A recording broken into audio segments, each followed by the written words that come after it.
Hey there, cats and kitties. I am the Blues Man, Johnny Blues, and with this video, I'm discussing my thoughts on episode 2 of the anime series, Chronos Ruler. Alright, what a difference the second episode makes. If you watched my first impressions video of the first episode of this particular anime, I was bouncing off the proverbial walls. I was excited as all hell. I said it was gangbusters. I said, I'm going to be back here every single episode talking about everything that goes on. I am that much in love with the series. I knew it for certain at the time that I was going to be back every single episode talking about it. And it was highfalutin excitement for everything we saw in the first episode. Come around to this one, and it starts off strongly with the same sort of humor and absurdity that they had going on in the first episode. You have Kitty waking up in bed to find his father, the younger man that his father is, after having been bitten by a horolog creature and having the time of his life siphoned out of him slowly but surely. You know, his father snuck into his bed and he kicks him out. And hilarity ensues because his father's stark raving naked, and Kitty's like, completely incredulous. What the hell are you doing? Get clothes on, and Pop's here. He's like, oh, I'm just trying to, commune with that father-son bond, strengthen that bond.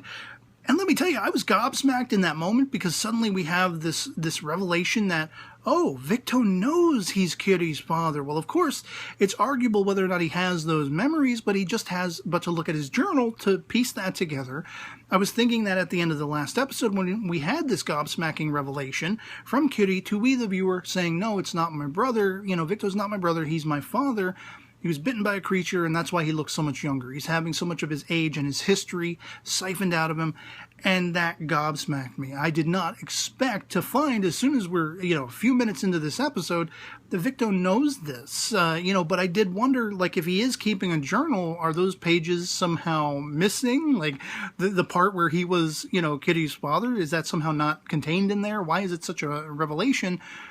Lo and behold, it's not. He knows that he's Kitty's father, but, then, of course, the hilarity continues to ensue because, Victo's like saying to his own son, hey, don't be so shy, man, around your own man. I mean, he's pointing at his wang. He's like, this is the town you come from, And Kitty grabs his katana blade and he unsheathes it. He's like, I'm about to break bread with the town I came from. And I was dying. I was laughing. I was like, okay, yes, we're back into the action of how I felt watching the first episode. Post-credits, things just got a little wonky. I'll admit it right up front. I didn't enjoy this episode nearly as much as I did the first one, and there were mitigating circumstances that might have been part and parcel with that. The weather where I am was really bad. It's been raining, storming out every day. It makes my phone, which I watch these episodes on, really slow, and it was really hard to get through the episode without having to keep, pausing and unpausing and all this kind of stuff, skipping and such like that. So my mood was somewhat downtrodden as it was. But I think even if I was still excited and happy and in a really good mood, in high spirits, I think I probably still wouldn't have enjoyed this episode nearly as much as I had the first. But that remains to be seen. I can't go back and rewind time, much as they say in this series. That's an impossibility. So you just move ever forward. And I powered through the episode. There were some intriguing aspects that really shocked me from right out of the gate. I mean, not only the fact that, Victo knows that he's Kitty's father, but the fact that they immediately are introduced to the horolog creature, this giant, spherical white creature that is the exact one that bit Victo in the first place. And this creature is cognizant. I was given the sort of first impressions after watching the first episode that these horolog creatures were probably natural and instinctive, and they were coming from another dimension or something, just following their instincts, feeding off of humankind, and it was up to the Chrono Rulers or whatever, which I assumed Kitty and Victo to be. It was up to them to quell these creatures and everything like that. I didn't think there was cognizance or intelligence behind these creatures, and lo and behold, that's actually the fact that they do have, this sort of pre-planned, it's premeditated. They're coming into this earthly realm and they're eating people, eating the time away from people. They're choosing to do it. There is cognizance, there is intellect behind their motivations.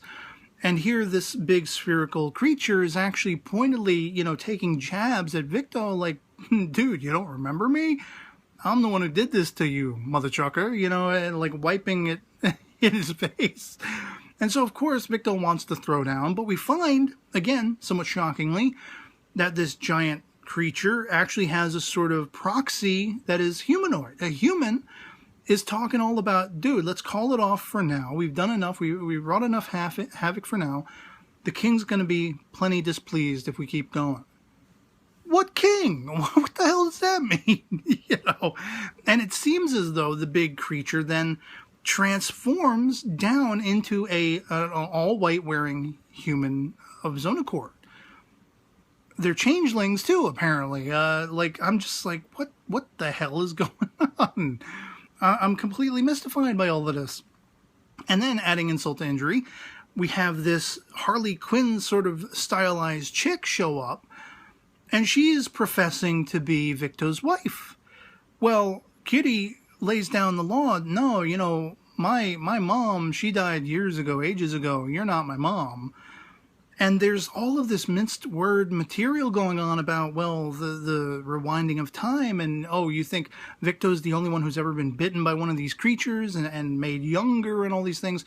Oh, but, Kitty says, no, but my mother was dead. I saw her corpse. And this chick's like, oh, you don't think if people's timelines can be so manipulated, if they can go from being older to being younger, sort of all the way back to being a fetus, as we saw in the first episode, you don't think the same sort of abilities, the same sort of powers, the manipulation of time could bring someone back from the dead and such like that? I'm just like, huh? The whole time I'm just like, okay, if you say so. And so this chick is all glomming on to Victo, and of course Kitty is very understandably not sure what to do with this chick. He doesn't believe her. He's not taking anything she says without a grain of salt, and I'm right there with him. I'm like, okay, this chick's up to something. Victo admits the fact. He's been chronicling all of his life ever since being bitten in this journal. Not one page of this journal has a mention of her name. I think she said her name was Nina or something, whereas, Kitty's mother's real name was Nana. So it's one letter off, whatever. I don't know who this chick is, but I feel like there's an ominous, nefarious purpose for her having caught up to them. And then, of course, there's a little battle that ensues, a little sparring match between Kitty and this Nana chick, before, Victo decides to go ahead and believe her and actually revel in the fact that, oh, I got my wife back. This ain't your wife, dude. What is wrong with you? She makes the point to try to persuade Victo to that rationalization that, if he has all these memories in this journal and he's so beholden to it because he doesn't actually have the memories himself internally, it's not in his brain anymore, it's not in his mind, what the hell are you holding on for?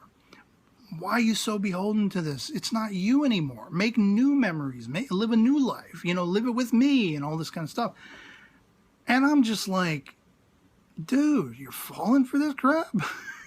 Like, seriously? Honestly, I don't know. Maybe she's telling the truth, but I suspect she isn't. And the other leg will drop eventually, especially with how much more knowledgeable she is on the oath of time or whatever it is that allows for them to command the weapons they do to speed up and slow down time. And apparently there's a way to stop time that they're not familiar with because it's, echelons higher in power and understanding that she has above them. I don't know. It was just effed up. This episode was a little foobar. And it wasn't as raucous and invigorating to watch for me personally as the first episode was. I'm not going to call it quits with it at all. I want to see a little more of it, see where it's going. I've watched worse shows than this and stuck through them all the way to the end. So I plan, at least for the moment, tentatively to stick with it. I don't know if I'm going to be coming back and reviewing it every episode. I will say right now, there is, a perfect chance that come episode 3, I will not be motivated to want to talk about it. I will not come on and do a video about it. So if you don't see one, not that many of you are going to be looking for it anyway. I've gotten, pretty much the big penultimate hint that not many people even care about this series. If you're one of the people who do, I'll be watching it. I might not be reviewing it. It depends. It depends on how I'm feeling the next episode while watching it, how I'm left feeling afterward. We shall see. Time will tell. But this episode was mildly disappointing. I just didn't enjoy it nearly as much as I thought I would, especially coming off the coattails of the first episode, which just lighted up my life, lit up my life with excitement. And so, yeah, I guess we'll see what happens next time round. If you have watched this, if you have any care or concern for it, let me know in the comments below what you thought of it. Love it or hate it, and anything goes. Of course, always love having that conversation. And otherwise, yeah, that'll be pretty much it for me on this. Hope this video finds you well, and I'll catch you all later. Peace.